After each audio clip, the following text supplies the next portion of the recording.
வணக்கம், welcome to orange candy kitchen. நம்ம இன்றைக்கி பார்க்க போகிற ரெசிபி வந்து சூப்பரான டேஸ்டியான ரொம்ப குயிக்காக செய்யக்கூடிய முட்டைகோஸ் முட்டை பொரியல் தான் நம்ம இன்றைக்கி பார்க்க போகிறோம்.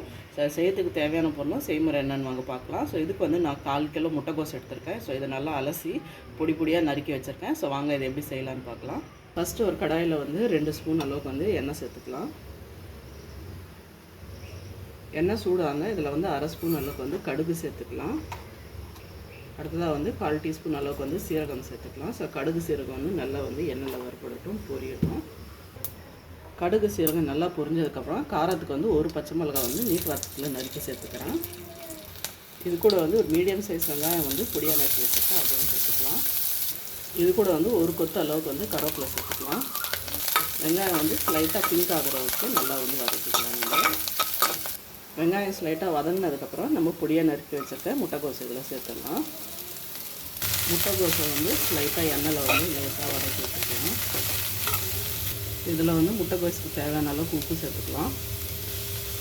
இது கூட வந்து 1/4 டீஸ்பூன் மஞ்சள் தூள் சேர்த்துக்கலாம். நல்லா வந்து வதக்கிடுங்க முட்டைகோஸை.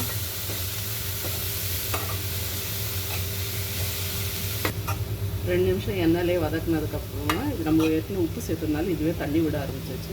நம்ம வந்து லேசாக மட்டும் தண்ணி தெளிச்சிக்கலாம். ஒரு 2 டேபிள் ஸ்பூன் அளவுக்கு மட்டும் நான் வந்து தண்ணி சேர்த்துக்கிறேன், அடி பிடிக்காமல் இருக்கேன். தண்ணி சேர்த்துட்டு இப்போ இது வந்து நம்ம மூடி போட்டுட்டு நல்லா ஒரு 10 நிமிஷம் வேக விட்டுடலாம். நடுவில் அப்பப்போ ஓப்பன் பண்ணி மட்டும் கலரி விட்டுக்கோங்க, அடி பிடிக்காமல் பார்த்துக்கோங்க. முட்டைகோஸ் வந்து நல்லா வேகட்டும். இப்போ பாருங்கள், நல்லா ஒரு 10-15 மினிட்ஸ் ஆகிடுச்சு. நம்ம முட்டைகோஸும் வந்து நல்லா வெந்துருச்சு. கிட்டத்தட்ட நம்ம வந்து கோஸ் பொரியல் ரெடியாக இருக்குது. இந்த ஸ்டேஜில் வந்து நம்ம வந்து ஒரு முட்டையை வந்து உடச்சி இதில் சேர்த்துக்கலாம். உங்களுக்கு வேணும்னா நீங்கள் 2 முட்டை கூட தாராளமாக சேர்த்துக்கலாம்.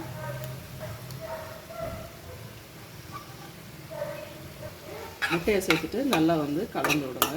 இப்போ பாருங்கள், முட்டையை நல்லா கலந்து விட்டாச்சு. முட்டையும் நல்லா வெந்துருச்சு. இந்த ஸ்டேஜில் வந்து நம்ம வந்து ஒரு 1/2 டீஸ்பூன் இல்லைன்னா 1/4 டீஸ்பூன் அளவுக்கு வந்து பெப்பர் பவுடர் சேர்த்துக்கலாம். அது ஒரு நல்ல ஃப்ளேவரும் காரமும் கொடுக்கும். சேர்த்துட்டு நல்லா வந்து கலந்து விடுங்க. இப்போ பெப்பர் பவுடர் சேர்த்து நல்லா கலந்து விடுங்க. அவ்வளோதாங்க, சூப்பரான டேஸ்டியான நம்மளோட முட்டைகோஸ் முட்டை பொரியல் வந்து ரெடி ஆகிடுச்சு.